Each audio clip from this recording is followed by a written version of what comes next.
ஓம் சைராம், ஜெய் சைராம். என் அன்பின் பிரியமே, என் பக்தன் 1000 மைல்களுக்கு அப்பால் இருந்தாலும் ஒரு குருவியின் கால்களுக்கு கயிறு கட்டி இழுப்பது போல் இந்த மசூதி தாயிடம் இழுத்து கொண்டு வருவேன்.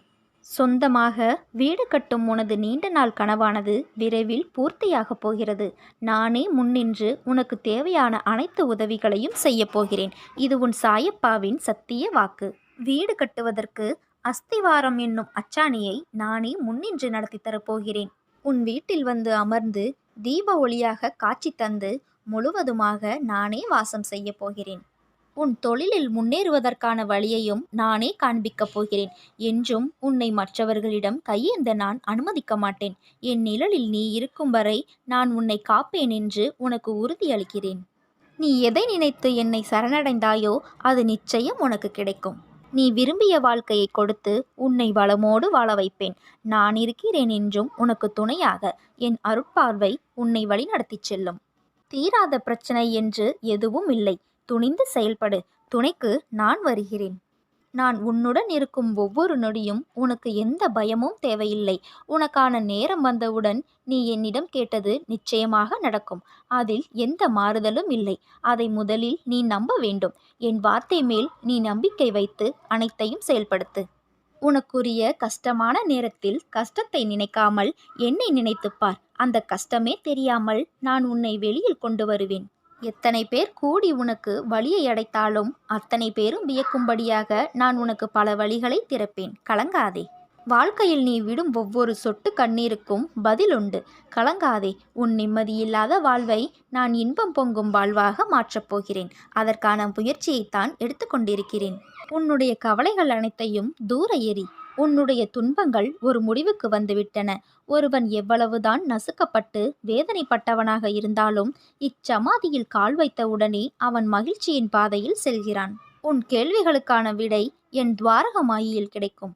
வந்து என்னை பார்த்துவிட்டு செல். உனக்கு பிடித்ததை நான் நிச்சயமாக உனக்கு தரப்போகிறேன். ஷீரடி வந்துதான் என்னை வழிபட வேண்டும் என்று இல்லை. நான் எங்கும் வியாபித்திருக்கிறேன். நீ என்னை மனதார ஒரு நிமிடம் நினைத்தாலே போதும். கண்ணிமைக்கும் நேரத்தில் காட்சி தருவேன்.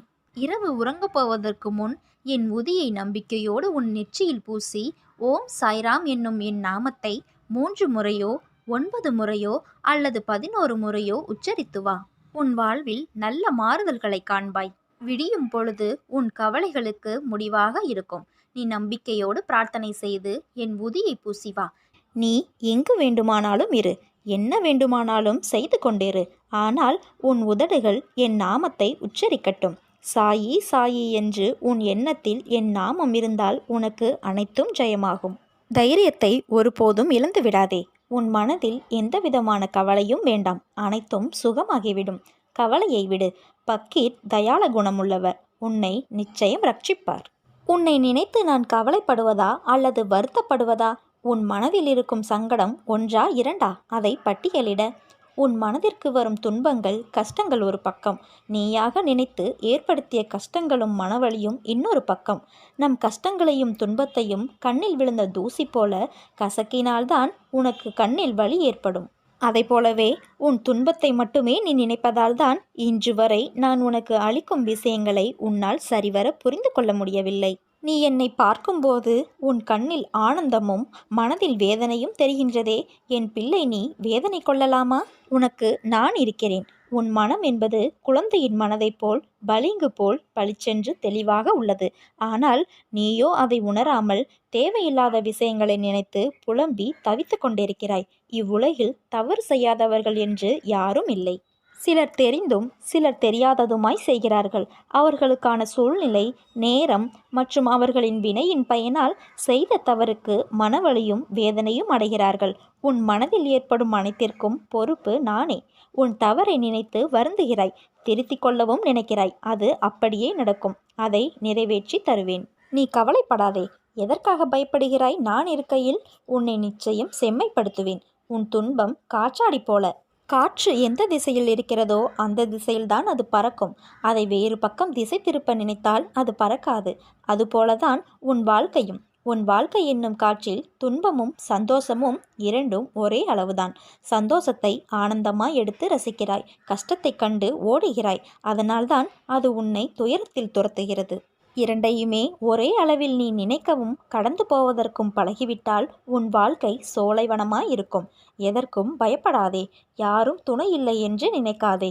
மிக விரைவில் உன் வெற்றியை நீ காண்பாய். புலன் இன்பங்களை அனுபவிப்பதற்கு செல்வம் தேவை. செல்வத்தை தேடுவதற்கு வானளாவிய முயற்சிகள் எடுக்கப்படும் போது சுகபோகங்களுக்கான தாகம் மேலும் மேலும் அதிகரிக்கிறது. அதிலிருந்து விடுபடவே முடிவதில்லை. நிலைமை இப்படி இருக்க உன்னுடைய பணத்திலிருந்து நீ மனம் உவந்து ஒரு பைசா கொடுத்தாலும் அது எனக்கு 1,00,000க்கு ஈடாகும். கொடுப்பதை மனவுவந்து கொடுக்க வேண்டும். உனக்கு எது சொந்தமோ அதிலிருந்து எவ்வளவு சிறியதானாலும் அதை பெறுவதில் நான் திருப்தி அடைகிறேன். என் பிள்ளையின் சந்தோஷத்தில் வரும் கண்ணீரை பார்க்க என் மனம் ஏங்குகிறது. நீ என்றும் தலைத்து வேரூன்றி நின்று வளர்ந்து மேலோங்கி நிற்பாய். உனது பிரச்சனைகள் எல்லாம் மண்ணில் தன் வளர்ச்சியை 1000 தடங்களை காணும் விதையாய் உன்னை மண்ணில் விதைத்துள்ளேன். நீ நிச்சயம் நிழல்களால் அடைக்கலம் தரும் மரமாய் வளர்ந்து நிற்பாய். என் அருளும் அன்பும் ஆசீர்வாதமும் பெற்ற என் செல்ல பிள்ளை நீ. மௌனமாக இரு. உனக்கு ஒன்று பிடிக்காத போது, உன்னை யாருக்குமே புரியாத போது, உன்னை விட்டு பிறர் விலகும்போது, உன்னோடு யாரும் பேசாத போது, உன்னை குறை கூறும்போது, உனக்கு கோபம் வரும்போது, உன்னை வெறுக்கும்போது, உனக்கு பிரச்சனை வரும்போது மௌனம் ஒன்றே சிறந்தது. நீ நினைத்தது நடந்தே தீரும். நான் நடத்தி வைப்பேன். யார் இங்கு வாழ்த்தினாலும் தூற்றினாலும் சிரித்து கொண்டே இரு. காலம் அவர்களுக்கான ஒரு பதிலை வைத்திருக்கும். உன்னால் ஷீரடி வர முடியவில்லை என்றால் என்ன? நானே உன்னை தேடி வருகிறேன். ஓம் சாய்ராம் என்று மட்டும் சொல். அனைத்தும் சுபமாகும். யாரும் உன் கண்ணீரை பார்ப்பதில்லை. யாரும் உன் கவலைகளை பார்ப்பதில்லை. யாரும் உன் வலிகளை பார்ப்பதில்லை. ஆனால் எல்லோரும் உன் தவறை மட்டும் பார்ப்பார்கள். மனிதனும் வாழை மரமும் ஒன்றுதான். தேவைப்படும் வரை வைத்திருப்பார்கள். தேவை முடிந்தவுடன் வெட்டி வீசி விடுவார்கள். உனக்கு நல்லது நடக்கத்தான் போகிறது. அது விரைவில் நடந்தே தீரும். இது உன் தந்தையின் ஆசீர்வாதம், உத்தரவு, அன்பு கட்டளை மற்றும் சுபவாக்கு.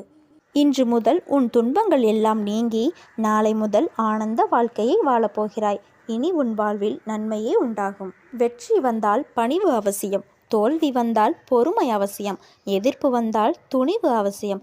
எது வந்தாலும் உன் நம்பிக்கை என் மீது இருக்க வேண்டியது அவசியம். புரிந்தும் புரியாத மாதிரி இருப்பவரிடம் நீ தெரிந்தும் தெரியாத மாதிரி இருக்க கற்றுக்கொள்.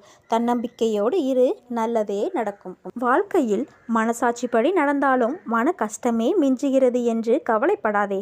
யாரும் உதவாமல் உன்னை நிராகரித்தாலும் நீ செய்த நன்மைகள், உன் எண்ணங்கள் உனக்கு நிச்சயம் நல்ல பலன் தரும். பொறுமை கசக்கத்தான் செய்யும். ஆனால் அதன் மூலம் கிடைக்கும் பலன் நிச்சயமாக இனிக்க செய்யும். உன்னுடைய விடியலுக்காக காத்திருக்காமல் மற்றவர்களின் விடியலுக்காக துணையாக இருக்கிறாய். உன்னை அவமதிப்பவரை கண்டு ஒருபோதும் விரக்தியடையாமல் இருக்கும் நீ அவர்களே அதிர்ச்சியடையும் அளவுக்கு அசாதாரண சக்தியுடன் வளர்ந்து அவர்கள் முன் வந்து நிற்பாய். என் கருணை பார்வை உன் மீதே இருக்கிறது. பயமின்றி உன் இலக்குகளை நோக்கி போய்கொண்டே இரு. எதற்காக காத்திருந்தாயோ அது உனது வாயிற்கதவை விரைவில் தட்டப்போகிறது. பாபா எனக்கு எதையும் செய்யவில்லை என நீ கதறி அழுத நாட்கள் முடிந்து போய்விட்டது. இனி ஆனந்தமான காலம் உங்களுக்காக காத்திருக்கிறது. இந்த துன்ப நாட்கள் முடிவுக்கு வந்து உங்களுக்கு இன்பம் சேரப்போகிறது. நான் மௌனமாய் பார்த்து கொண்டிருப்பதாக தெரிந்தாலும் படத்திலும் விக்கிரகத்திலும் உயிருள்ள பல வடிவங்களில் உன்னோடு பேசிக்கொண்டுதான் இருக்கிறேன் என்பதை நீ உணர்ந்தால் உன்னுடன் உள்ள மாயை விலகி நீ எனது ஆசீர்வாதத்தை பூரணமாக அனுபவிப்பாய். உன் தேவைகள் அனைத்தும் நிறைவேற்றுவேன். உனக்கு என்மேல் நம்பிக்கை இருந்தால் உன் வீட்டு சித்திரத்திலும் நான் உயிருடன் இருப்பேன். சாய் பக்தர் ஒருவருக்கு ஞானிகளின் அருட்பார்வைக்கு பலன் உண்டா என்ற சந்தேகம் வர அவர் சாய்பாபாவிடம் கேட்டார். சாய்பாபாவோ அந்த பக்தரிடம், கிழக்கு திசையில் ஒரு குப்பை மேடு இருக்கிறது. அங்கு ஒரு புழு இருக்கிறது. அதனிடம் கேள் என்றார்.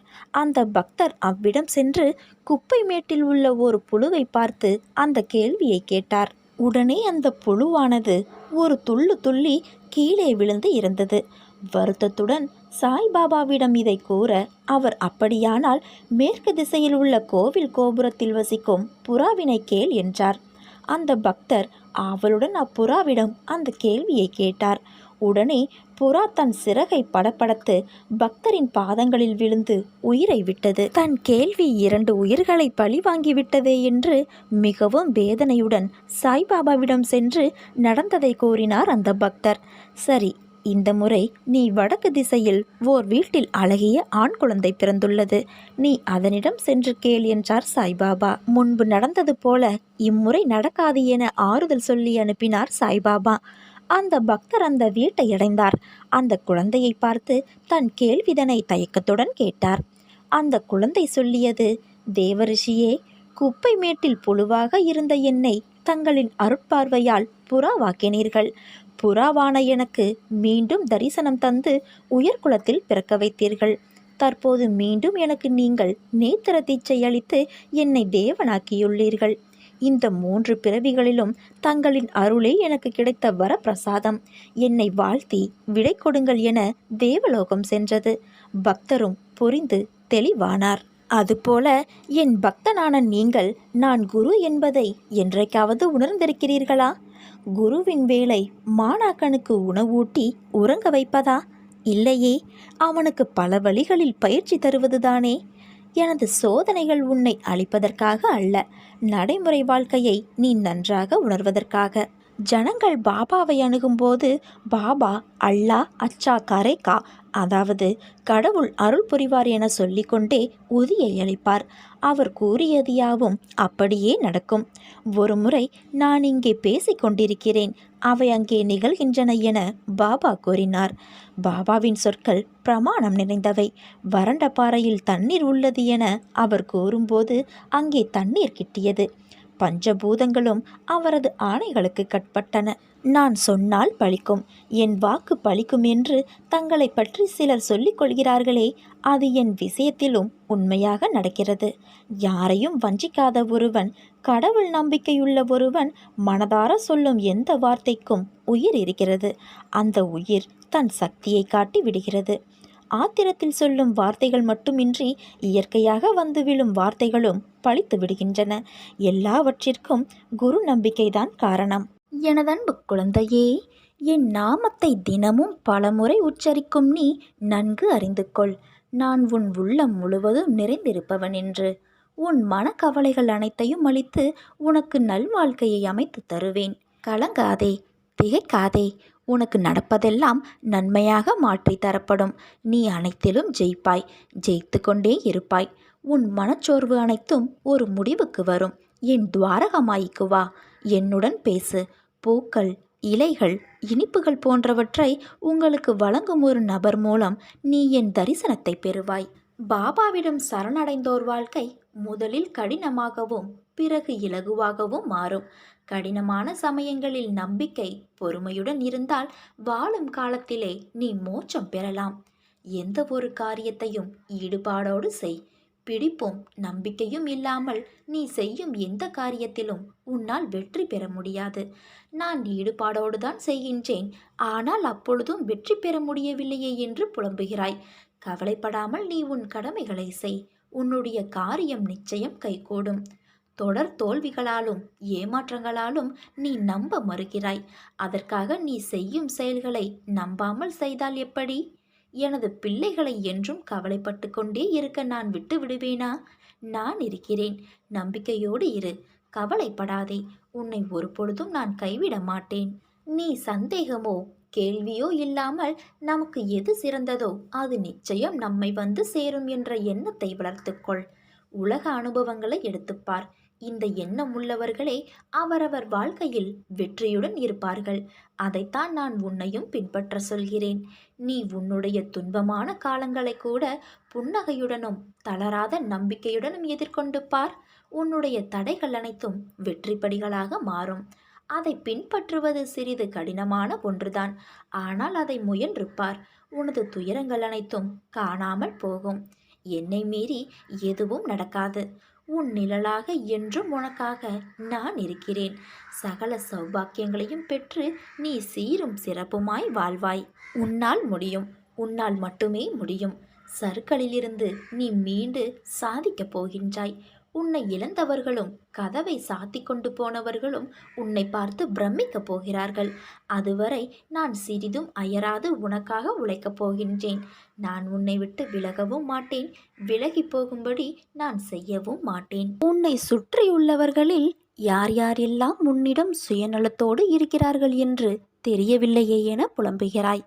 இவ்வுலகில் வாழும் அனைவருக்கும் ஏதாவது ஒரு செயலின் மீதோ ஒரு பொருளின் மீதோ சுயநலத்தோடு தான் இருக்கிறார்கள். சுயநலம் நல்லதுதான், ஆனால் அதில் உள்ள வரமுறைதான் அதன் தன்மையை எடுத்து காட்டுகிறது. உதாரணமாக, இறைவனிடம் எல்லாரும் நன்றாக இருக்க வேண்டும் என்று வேண்டுவதும் ஒரு சுயநலம்தான்.